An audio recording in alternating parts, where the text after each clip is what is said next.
Hello વિદ્યાર્થી મિત્રો, આપણે 4 મૂળભૂત બળોનો અભ્યાસ પૂર્ણ કર્યો. 4 મૂળભૂત બળો થકી આ સમગ્ર વિશ્વનું સંચાલન થાય છે. સમગ્ર વિશ્વની બધી જ ગતિવિધિઓ માત્ર આ 4 મૂળભૂત બળોના આધારે જ થાય છે. દુનિયામાં કોઈ પણ પ્રકારનું બળ લાગે છે તો એના પાછળ કારણભૂત આ 4 મૂળભૂત બળોમાંનું એક બળ જ હોય છે. કયા કયા 4 મૂળભૂત બળો? તો ગુરુત્વાકર્ષણ બળ, વિદ્યુત ચુંબકીય બળ, પ્રબળ ન્યુક્લિયર બળ અને નિર્બળ ન્યુક્લિયર બળ. આનો અભ્યાસ આપણે પૂર્ણ કર્યો.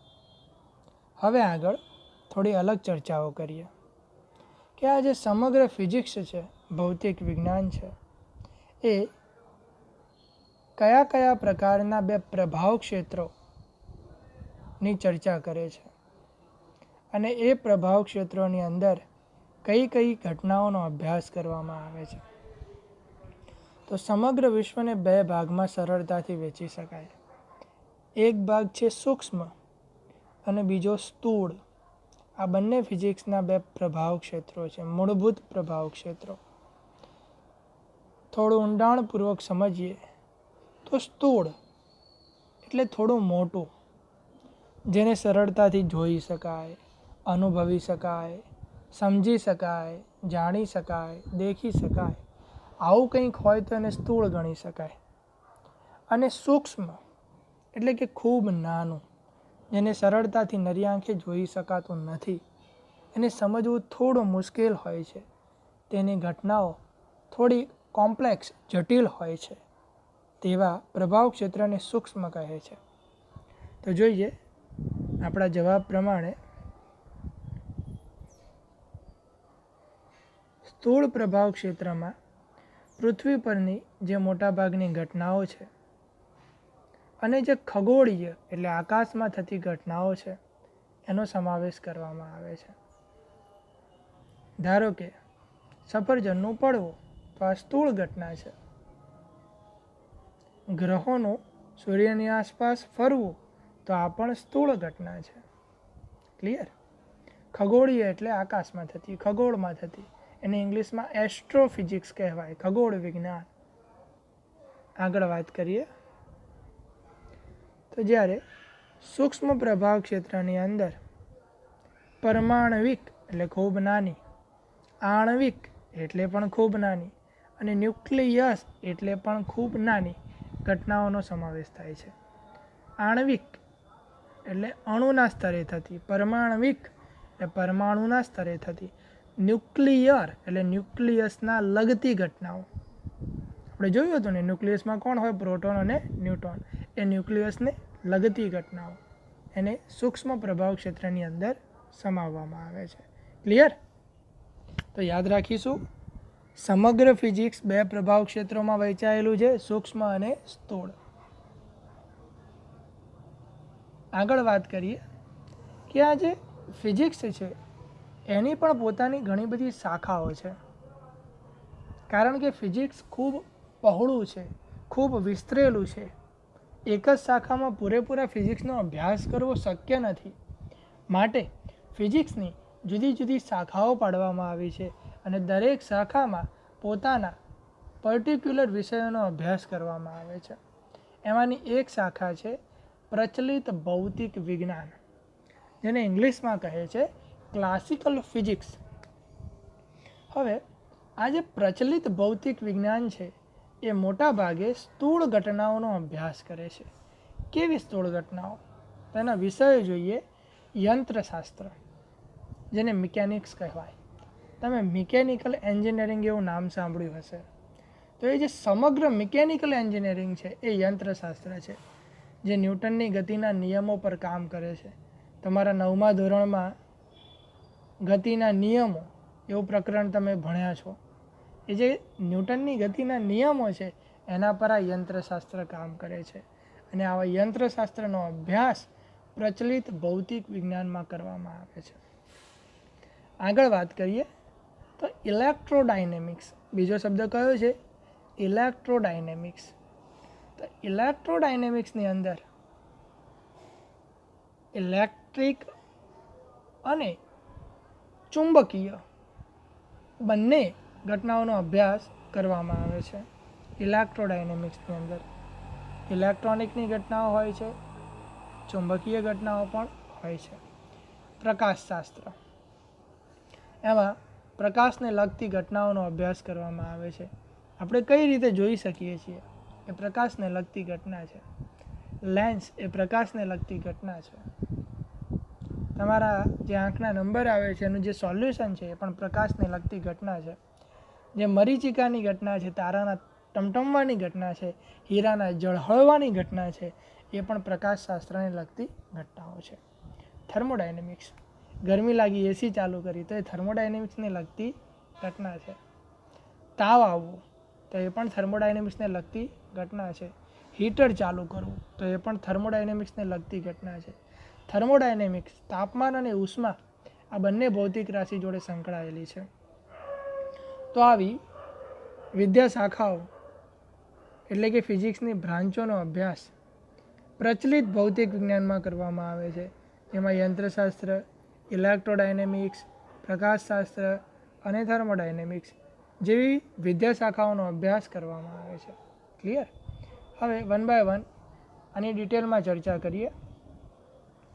તો પ્રથમ ભૌતિક વિજ્ઞાનની શાખા ઇલેક્ટ્રોડાયનેમિક્સની ચર્ચા કરીએ. તો ઇલેક્ટ્રોડાયનેમિક્સની અંદર શું હોય છે? તો વિદ્યુત ભાર, ચુંબકીય ક્ષેત્ર, એટલે કે વિદ્યુત ક્ષેત્ર અને ચુંબકીય ક્ષેત્ર આ બંનેનો ભેગો અભ્યાસ હોય છે. આપણે હમણાં ભણ્યા ને વિદ્યુત ચુંબકીય બળ, બસ એ જ.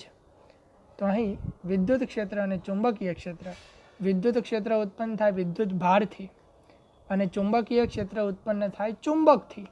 બીજી પણ રીતો છે પણ અત્યારે કહીએ ચુંબકથી, ચુંબકીય પદાર્થોથી. એના સાથે આ સંકળાયેલ છે. કયા કયા વૈજ્ઞાનિકોએ આના સંશોધનમાં મોટો ફાળો આપ્યો છે? તો એક છે કુલમ્બ, ઓસ્ટ્રેડ, નામ સાંભળ્યું હશે ધોરણ 10માં 5મા ચેપ્ટરમાં વિદ્યુત પ્રવાહની ચુંબકીય અસરોમાં આવતો હતો ઓસ્ટ્રેડ. એમ્પિયર, ફેરાડે, આ વૈજ્ઞાનિકોનો ખૂબ મોટો ફાળો છે ઇલેક્ટ્રોડાયનેમિક્સના વિકાસમાં. આગળ વાત કરીએ તો મેક્સવેલ. મેક્સવેલ ખૂબ મોટું નામ છે. એ ગણિત શાસ્ત્રી હતો, સાથે સાથે એને ફિઝિક્સની પણ સારી એવી શોધો કરી છે. મેક્સવેલે ખૂબ સારા સમીકરણોની રચના કરી છે જે ભૌતિક વિજ્ઞાનનો પાયો બન્યા છે. એની ચર્ચા 12મા ધોરણમાં વધારે ઊંડાણપૂર્વક કરવાની આવશે. ક્લિયર? તો કયા કયા વૈજ્ઞાનિકો છે? કુલમ્બ, ઓસ્ટ્રેડ, એમ્પિયર, ફેરાડે અને મેક્સવેલ. આટલા વૈજ્ઞાનિકો ખાસ છે. આગળ વાત કરીએ તો ચુંબકીય ક્ષેત્રમાં વિદ્યુત પ્રવાહધારી સુવાહકની ગતિ, એટલે કોઈ સુવાહક સળિયો હોય એના અંદર તમે વિદ્યુત પ્રવાહ પસાર કર્યો હોય, એટલે કે કરંટ પસાર કર્યો હોય, અને આવા વાહક પદાર્થને ચુંબકીય ક્ષેત્રમાં મૂક્યો હોય, આનો અભ્યાસ ઇલેક્ટ્રોડાયનેમિક્સમાં કરવામાં આવે. આ જ રીતે પ્રત્યાવર્તી વોલ્ટેજ એટલે એસી વોલ્ટેજ, જેને આપણે ઓલ્ટરનેટિવ કરંટ અથવા ઓલ્ટરનેટિવ વોલ્ટેજ કહીએ, જે આપણા ઘરના મીટરમાં આવે છે, જેનાથી આપણા લાઇટ, પંખાને બધું ચાલુ થાય છે, એ એસી વોલ્ટેજ છે. એન્ટીનાની કાર્ય પદ્ધતિ, જે મોટા મોટા એન્ટીના હોય જે તરંગોને કેચઅપ કરવાનું કામ કરતા હોય, એ કઈ રીતે કામ કરે છે એનો અભ્યાસ પણ ઇલેક્ટ્રોડાયનેમિક્સમાં કરવામાં આવે છે. આઇનોસ્ફિયર, વાતાવરણની અંદર આવા ઘણા બધા જુદા જુદા સ્તરો છે, એમાંનું એક સ્તર છે આઇનોસ્ફિયર. એમાં રેડિયો તરંગનું પ્રસારણ કરી શકાય છે. આપણે ઘરે જે રેડિયો સાંભળીએ છીએ, MP3 ગીતો સાંભળીએ છીએ, એના અંદર આવા રેડિયો તરંગોની જરૂર પડતી હોય છે. એનું પ્રસારણ કરવું એટલે એક જગ્યાએથી બીજી જગ્યાએ મોકલવું. આમ બધી વાતોની ચર્ચા ઇલેક્ટ્રોડાયનેમિક્સમાં કરી શકાય છે. અને આનો અભ્યાસ, વધુ અભ્યાસ 12મા ધોરણમાં આવશે. અત્યારે ખાલી એની માહિતી લેવાની છે, વધારે કોઈ ચિંતા કરવાની નથી કે આવું કઈ રીતે થાય છે, એ હજુ ભણવાનું છે. આ આપણું પ્રથમ પ્રકરણ છે જે માત્ર ને માત્ર આપણને જણાવે છે કે આપણે ભૌતિક વિજ્ઞાનમાં શું શું ભણીશું. ક્લિયર?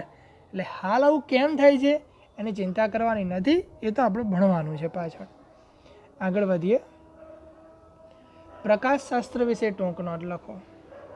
પ્રકાશશાસ્ત્ર જેનો અભ્યાસ તમે 10મા ધોરણમાં કર્યો છે. પરાવર્તન અને વક્રીભવનના નિયમો તમે ભણતા હતા. એમાં થોડી ઘણી પ્રકાશશાસ્ત્રની માહિતી આવી ગઈ છે.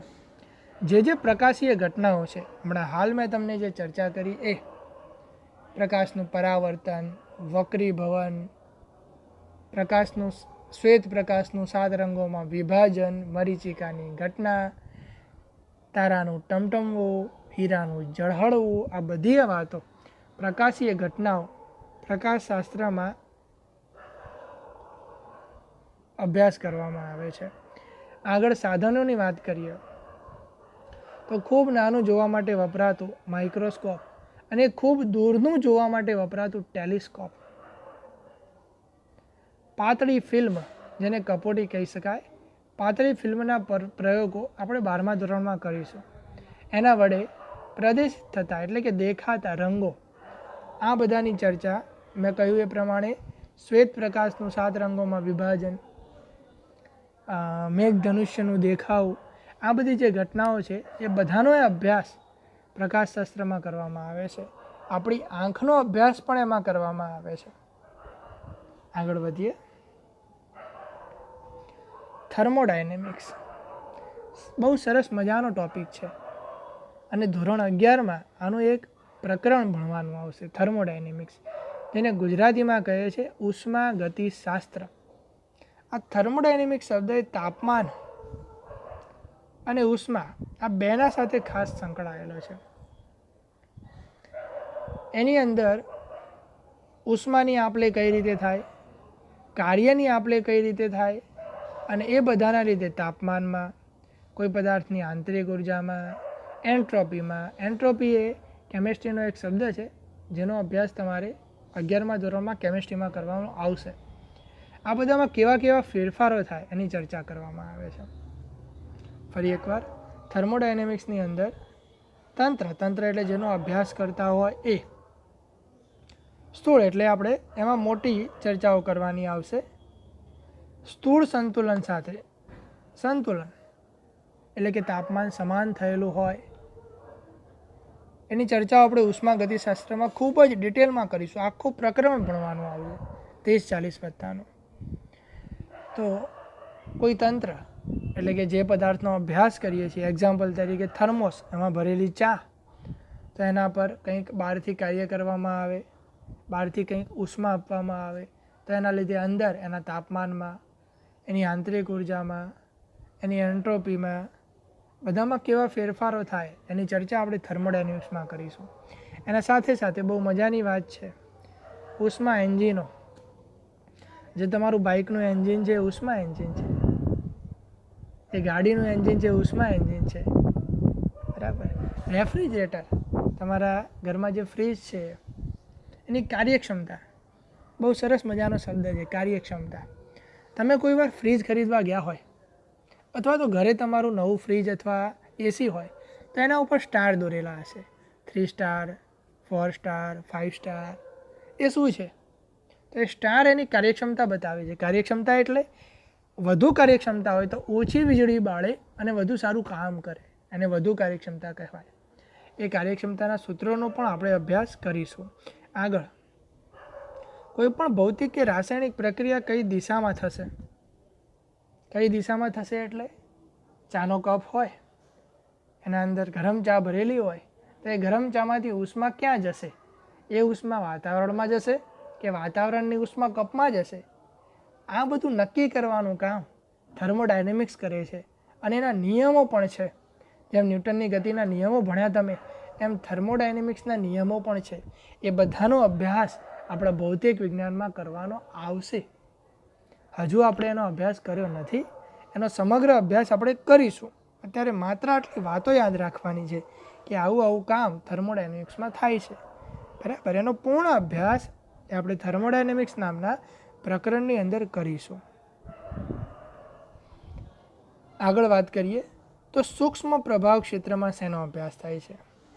તો સૂક્ષ્મ પ્રભાવ ક્ષેત્ર એટલે કે ખૂબ નાના કણોની ચર્ચા કરવાની હોય, ખૂબ નાની સૂક્ષ્મ ઘટનાઓની ચર્ચા કરવાની હોય, પરમાણુના સ્તરે કે આણ્વિક સ્તરે ચર્ચાઓ કરવાની હોય ત્યારે સૂક્ષ્મ પ્રભાવ ક્ષેત્રની જરૂર પડે. પરમાણુઓ હોય, ન્યુક્લિયસો હોય, એ બધાનું બંધારણ કઈ રીતે તૈયાર થાય છે, એની રચના કઈ રીતે થાય છે, નાના નાના કણો ઇલેક્ટ્રોન, ફોટોન એવા લગભગ 100 કરતાં પણ વધારે કણો છે, એ બધા કઈ રીતે પ્રક્રિયાઓ કરે છે. આંતરક્રિયા એટલે એકબીજા સાથે થતી પ્રક્રિયાઓ, એકબીજાને અથડાવવું, એકમાંથી બીજાનું રૂપાંતરણ થવું, આવી બધી ઘટનાઓનો અભ્યાસ સૂક્ષ્મ પ્રભાવ ક્ષેત્રની અંદર સમાવવામાં આવે છે. ક્લિયર? બીજી વાત કરીએ તો સૂક્ષ્મ પ્રભાવ ક્ષેત્રની ઘટનાઓને સમજવા માટે હાલમાં કયા સિદ્ધાંતને સ્વીકારેલ છે? તો વિદ્યાર્થી મિત્રો, સૂક્ષ્મ પ્રભાવ ક્ષેત્રની ઘટનાઓ ખરેખર ખૂબ જટિલ હોય છે. જે પહેલાંના વૈજ્ઞાનિકો હતા એમના જે સિદ્ધાંતો હતા એ સિદ્ધાંતો સૂક્ષ્મ પ્રભાવ ક્ષેત્રની ઘટનાઓ સમજાવવામાં નિષ્ફળ ગયા હતા. એટલે વધુ સંશોધનની જરૂર પડી હતી. આવા સૂક્ષ્મ પ્રભાવ ક્ષેત્રની ઘટનાઓ સમજાવી શકે એવા સિદ્ધાંતોની જરૂર પડી હતી. તો એના માટે એક નવો સિદ્ધાંત રચાયો જેને કહેવાય છે ક્વોન્ટમ સિદ્ધાંત, જે અત્યારે લેટેસ્ટ ભૌતિક વિજ્ઞાનની અંદર સારામાં સારું સંશોધન કરે છે. એ ક્વોન્ટમ ફિઝિક્સ છે, એ ક્વોન્ટમ સિદ્ધાંત છે. તો યાદ રાખીશું આપણે કે સૂક્ષ્મ પ્રભાવ ક્ષેત્રની ઘટનાઓ સમજાવવા માટે હાલમાં ક્વોન્ટમ સિદ્ધાંતને સ્વીકારેલ છે. વિદ્યાર્થી મિત્રો, કાલે ઉઠીને તમારે જો ફિઝિક્સ સાથે આગળ વધવાનું થાય, જો તમે ફિઝિક્સને પ્રેમ કરશો અને ફિઝિક્સ સાથે ખૂબ આગળ વધીને ઉચ્ચ અભ્યાસ કરશો તો તમારે 100% ક્વોન્ટમ ફિઝિક્સનો અભ્યાસ કરવો જ પડશે. કારણ હાલના સંશોધનમાં તેની ખૂબ જ ડિમાન્ડ છે, ખૂબ જ જરૂર છે. ક્લિયર? આગળની ચર્ચાઓ પછી કરીશું. અહીંયા સુધી રાખીએ છીએ આપણે.